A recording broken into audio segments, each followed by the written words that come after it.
ഇബ്ലീസ് ഏറ്റവും വെറുക്കുന്ന ഒരു ദിക്റാണ് മുസ്ലിമേ. ഇബ്ലീസ് ഏറ്റവും വെറുക്കുന്ന ഒരു ദിക്റാണ്, നിങ്ങൾക്കറിയുന്ന ദിക്റാണ് ആന്ത്രോത്ത് ദ്വീപിലെ പെങ്ങളെ.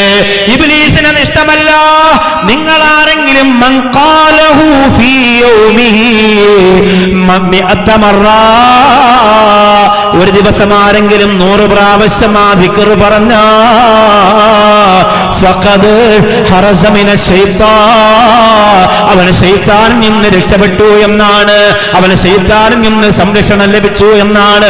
ഒരു ദിവസം 100 പ്രാവശ്യം പറയാൻ പറ്റിയാൽ ഏതാണ് ആ ദിക്ർ എന്നറിയുമോ?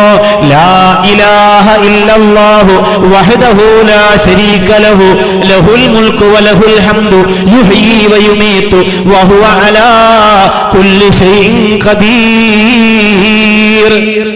ഇത് 100 പ്രാവശ്യം ഒരാളും ഒരു ദിവസം പറയൂല. എന്താ കാരണം എന്നറിയോ?